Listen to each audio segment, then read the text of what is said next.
I'm in one of my favorite places in Cuyamaca Rancho State Park. Very historical site right here, but it's also a beautiful place to stop and have a break, have a snack, whatever. Bathrooms up there.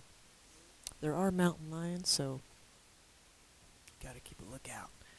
So this is the site of the historic Stonewall Mine, and they've got it all fenced off to protect, what's left of the site here. A lot of rusted equipment.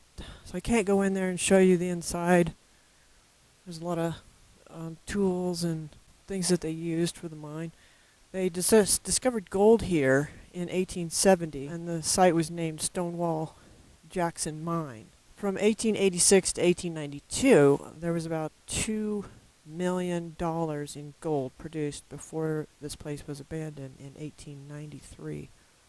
The main shaft was 630 feet. Pretty steep. It's a beautiful spot. I just love coming here, and there's a lot of trails you can hike. They have this cute little building over here where they have pictures from back in the day. There was a big city here, Cuyamaca City. So gold was discovered here, 1870. Prospectors flocked here, seeking fortunes with gold pans and pickaxes. You can see, I don't know if you can see the pictures on this camera here. I don't have my other camera, so I had to put my helmet on. The company town of Cuyamaca City was right here. At the peak of the gold mining operations, hundreds of people lived here, which is difficult to imagine because it's just solitude. If you look all the way around. In cottages, bunkhouses, boarding houses. They had a post office, company store, schoolhouse, and long-distance telephone lines. Amazing. Stonewall Mine flourished and then floundered 3 different times in the course of its history.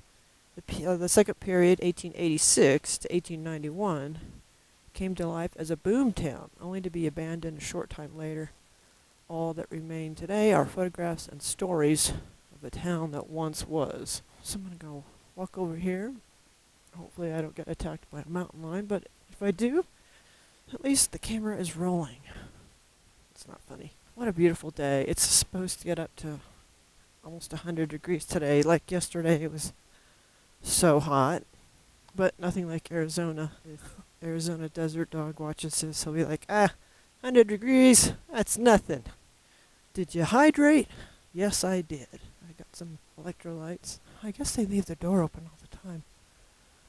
And I'm not going to read each thing here, but the man to credit is William Skidmore. What a name. William Skidmore.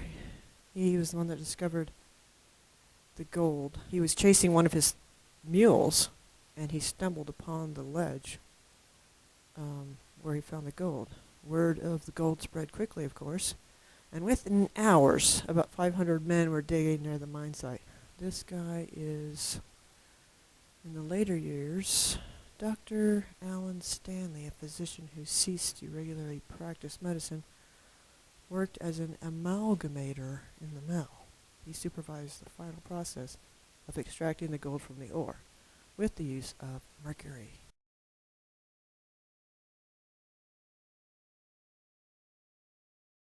Lots of cool pictures here. They used the cordless steam engine to run the hoists, the stamp mills, and the conveyor belts and the water pumps.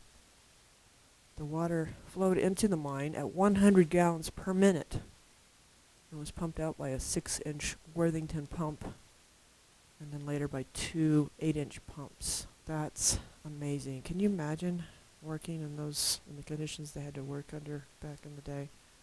In 1885, this 20-stamp mill was installed. You had the 10-stamp mill already in operation. Stamp mills were used to crush the rock ore.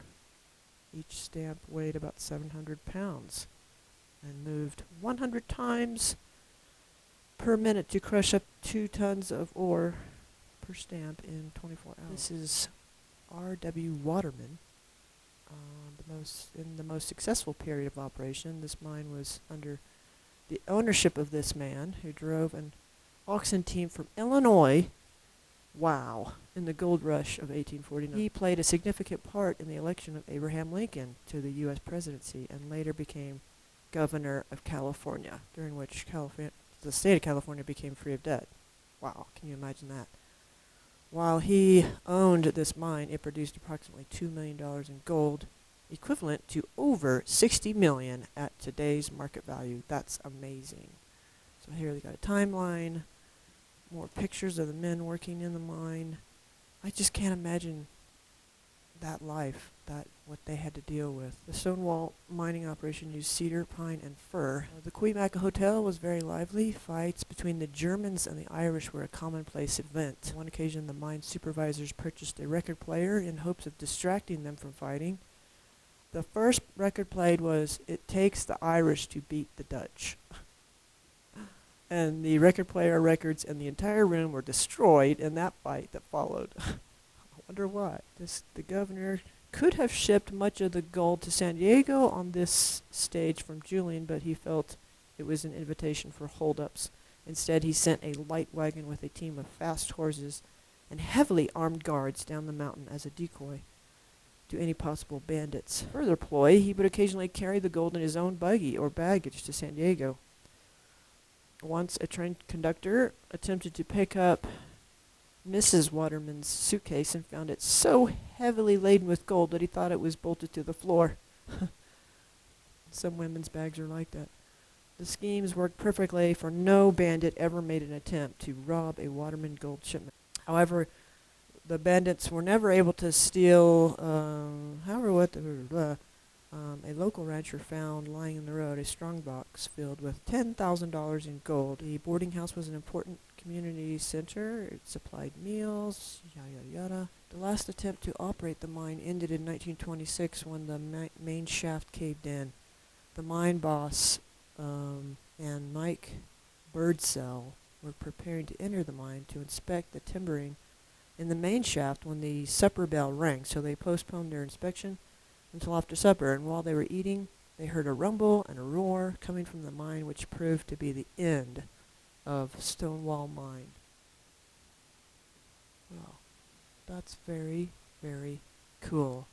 And there's no other indication of buildings around here. I guess it all just decayed and fell apart, and they probably had to just take it all down. What a beautiful day.